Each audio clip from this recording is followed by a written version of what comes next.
नमस्कार. माय रेसिपीज मराठी या आपल्या यूट्यूब चॅनलवर तुमचे मनापासून खूप खूप स्वागत. तर आज मी बनवत आहे सकाळच्या काही गडबडीत झटपट तयार होणारा नाश्त्याचा एक प्रकार. तर आज मी बनवत आहे स्पंज डोसा. तर अगदी झटपट असा हा मऊ जाळीदार स्पंज डोसा तयार करता येतो. त्यासाठी आपल्याला डाळ तांदूळ भिजत ठेवण्याची देखील आवश्यकता नाही. अगदी सकाळच्या घाई गडबडी 10 ते 15 मिनिटात हा नाश्ता आणि त्यासोबत ही चटणी देखील बनवता येते. चला मग लगेचच रेसिपीला सुरुवात करूया. तर त्यासाठी सर्वात अगोदर आपल्याला हे पोहे भिजवून घ्यायचे आहेत. एका वाटीमध्ये मी 2 चमचे पोहे घेतले आहेत आणि यामध्ये पाणी ओतून हे पोहे अगोदर स्वच्छ धुवून घ्यायचे आहेत. नंतर यातील पाणी पूर्णपणे काढून टाकावे आणि अशाच प्रकारे हे पोहे 2 ते 3 मिनिटे भिजत ठेवायचे आहेत. साधारण 2 मिनिटानंतर पहा हे पोहे छान असे भिजले जातात आणि अगदी मऊसर होतात. आता मिक्सरच्या एका भांड्यामध्ये हे भिजवून घेतलेले पोहे घालावेत. आता त्याच भांड्यात एका मध्यम आकाराच्या वाटीने 1 वाटी रवा घालावा.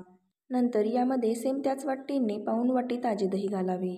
चवीनुसार मीठ घालावे आणि सेम त्याच वाटीने अर्धी वाटी पाणी घालून मिक्सरमधून फिरवून घ्यायचे आहे. पहा अशा प्रकारे हे मिश्रण तयार होते. इडलीच्या पिठापेक्षा थोडेसे सैलसरच असे हे मिश्रण बनवून घ्यायचे आहे. आता हे मिश्रण एका भांड्यामध्ये काढून घ्यावे आणि आता यावर झाकण ठेवून 5 मिनिटासाठी हे असेच भिजवत ठेवायचे. म्हणजे रवा छान असा भिजला जातो.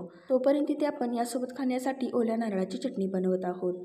तर मिक्सरच्या एका भांड्यामध्ये 1 वाटी ओल्या नारळाचे काप घालावेत. भाजलेले शेंगदाण्याचे साल काढून 4 चमचे हे शेंगदाणे घालायचे आणि 4 चमचे डाळवं घालायचे. 2 हिरव्या मिरच्या आणि थोडीशी कोथिंबीर यामध्ये घालावी. इथे मी कोथिंबीरीऐवजी कोथिंबीरीची देठांचा वापर केलेला आहे. त्यामुळे देखील चटणीला छान अशी चव येते. सोबतच यामध्ये 4-5 पुदिन्याची पाने आणि अर्धा चमचा जिरे, 2 लवंगा, 2 काळी मिरी आणि थोडेसे दालचिनीचे तुकडे यामध्ये घातले आहेत. यामुळे चटणी अगदी स्वादिष्ट अशी तयार होते. सोबतच यामध्ये चवीनुसार मीठ, पाव चमचा साखर आणि आवश्यकतेनुसार थोडेसे पाणी ओतून मिक्सरमधून अशा प्रकारे बारीक वाटून घ्यायचे आहे. पहा अशा प्रकारे ओल्या नारळाची चटणी देखील छान अशी वाटून झालेली आहे.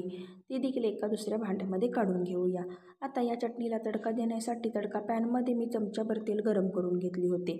आता यामध्ये पाव चमचा मोहरी आणि जिरे घालावेत. जिरे मोहरी चांगली तडतडली की यामध्ये 7-8 कढीपत्त्याची पाने घालावीत आणि पाव चमचा उडदाची डाळ घालून ती देखील या तेलामध्ये चांगली परतून घ्यायची. आता गॅस बंद करावा आणि यामध्ये 1-2 लाल सुक्या मिरच्या घालायच्या आणि चिमूटभर हिंग घालून तयार केलेला हा तडका लगेचच या चटणीवर घालायचा.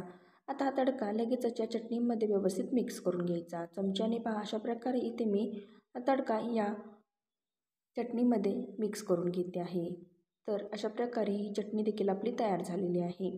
तर आता जे आपण डोश्यासाठी बॅटर बनवून ठेवले होते ते आता पाहूया. चमच्याने इथे मी व्यवस्थित असे हे हलवून घेते आहे. यातील रवा छान असा भिजलेला आहे. तर आता यामध्ये पाव चमचा खाण्याचा सोडा घालून चमच्याने व्यवस्थित असे मिक्स करून घ्यायचे आहे. साधारण 1 ते 1.5 मिनिट आपल्याला अशाच प्रकारे एका डायरेक्शनमध्ये हलवत राहायचे आहे. म्हणजे हे बॅटर अगदी हलके असे तयार होते. इथे तुम्ही पाहू शकता हे बॅटर तुम्हाला थोडेसे फुललेले देखील दिसत असेल. तर पहा 1.5 मिनिटे इथे मी बॅटर एका डायरेक्शनमध्ये अशा प्रकारे हलवून घेतले आहे. ते अगदी आता हलके झालेले आहे. लगेचच आपण यापासून स्पंज डोसा तयार करूया. गॅसवर मी एक पॅन ठेवला आहे आणि तो चांगला गरम झाला की त्याला थोडेसे तूप लावून घेऊया. सुरुवातीला गॅसची फ्लेम मोठी ठेवायची आणि त्यावर अशा प्रकारे पळीने हे बॅटर घालायचे. थोडेसे जाडसरच आपल्याला हे ठेवायचे आहे. व्हिडिओमध्ये तुम्ही पाहू शकता.